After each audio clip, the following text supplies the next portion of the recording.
ಶಿರ್ಸಿ ನಗರದ ಕೆಡಿಸಿಸಿ ಬ್ಯಾಂಕ್ನ ಸುಂದರರಾವ್ ಪಂಡಿತ್ ಸ್ಮಾರಕ ಸಭಾಭವನದಲ್ಲಿ ಬೆಳಗಾವಿ ವಿಭಾಗದ ಆಯ್ದ ಪತ್ತಿನ ಸಹಕಾರ ಸಂಘಗಳ ಪದಾಧಿಕಾರಿಗಳು ಹಾಗೂ ಮುಖ್ಯ ಕಾರ್ಯನಿರ್ವಾಹಕರಿಗೆ ರಾಜ್ಯ ಮಟ್ಟದ ವಿಶೇಷ ತರಬೇತಿ ಕಾರ್ಯಕ್ರಮ ಹಮ್ಮಿಕೊಳ್ಳಲಾಯಿತು.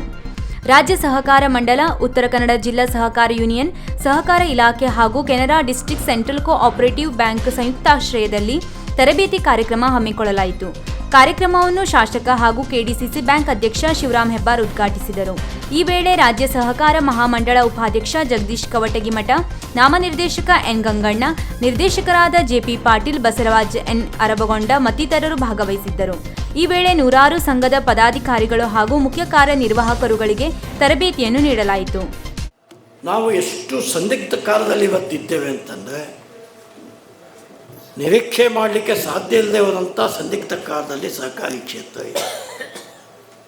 ನಾನು ಮೊದಲೇ ಹೇಳಿದಂತೆ 50-60 ವರ್ಷ ಕಾಲ ಸಹಕಾರಿ ಕ್ಷೇತ್ರವನ್ನು ಬೆಳೆಸ್ಕೊಂಡು ಬಂದಿರತಕ್ಕಂಥ ತಟ್ಟಿಸರ ಹೆಗಡೆಯಂಥವರ ಮಾರ್ಗದರ್ಶನ, ನಮ್ಮ ಜಿಲ್ಲೆಯಲ್ಲಿ ದಿವಂಗತ ಜಿಬಾಳೆ ಹೆಗಡೆಯವರು, ದಿವಂಗತ ಕಡವೆ ಹೆಗಡೆಯವರು, ದಿವಂಗತ ಸೋಮದೇವರು, ದಿವಂಗತ ಭಾಗವತ್ ಅವರು,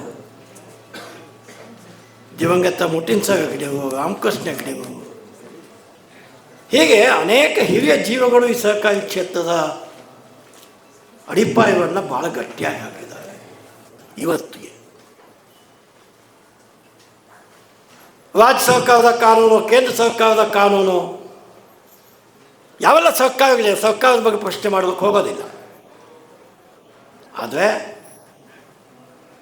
ಸಹಕಾರಿ ಕ್ಷೇತ್ರದಲ್ಲಿ ಸರ್ಕಾರದ ಹಸ್ತಕ್ಷೇಪ ಅಥವಾ ಸರ್ಕಾರದ ನಡವಳಿಕೆ ಬದಲಾವಣೆಯನ್ನು ಕಾಣದೆ ಹೋದರೆ ನಿಮ್ಮಂಥ ಸಂಘಗಳು ಭಾಳ ಕಾಲ ಜೀವಂತಿಕೆ ಇರುವುದಕ್ಕೆ ಸಾಧ್ಯ ಇಲ್ಲ. ಸ್ವಾಯತ್ತತೆ ಹೇಳ್ತಕ್ಕಂಥದ್ದು ಅದನ್ನು ಸ್ವೇಚ್ಛಾಚಾರ ಆಗಬಾರ್ದು. ಎಸ್ ಪಾಟೀಲು ಸಹಕಾರಿ ಮಂತ್ರಿಗಳಿದ್ದಾಗ ಸಂವಾದ ಕಾನೂನನ್ನು ತಂದಿರತಕ್ಕಂಥದ್ದು ಸಹಕಾರಿ ಕ್ಷೇತ್ರ ಹಸ್ತಕ್ಷೇಪದ ಪರಿಣಾಮವಾಗಿ ಎಸ್ ಪಾಟೀಲ್ ಅವರು ಸುವಾರ್ಧವನ್ನು ಹುಟ್ಟಾಕಿದರು. ಆದರೆ ಇದು ಸ್ವೇಚ್ಛಾಚಾರ ಆಗಬಾರ್ದಲ್ವಾ? ಸ್ಪರ್ಧಾತ್ಮಕ ಬದುಕಿದರೆ ನಡಿಬೇಕಂತ ಸಂಘಗಳು ಒಂದು ರೀತಿ ಪ್ರೈವೇಟ್ ಫೈನಾನ್ಸ್ ಅಂತೆ ಕೆಲಸ ಮಾಡ್ತಕ್ಕಂಥ ಸ್ಥಿತಿಗಳು ನಿರ್ಮಾಣ ಆದರೆ, ನಮ್ಮ ಜಿಲ್ಲೆಯ ಮಟ್ಟಿಗೆ ಹೇಳೋದಾದರೆ ನಾವು 98.2% ರೈತರಿಗೆ ಸಾಲ ಕೊಡ್ತೇವೆ ನಮ್ಮ ಬ್ಯಾಂಕಿಂದ. ಅದು ಮಧ್ಯಮಾವಧಿ ಸಾಲ,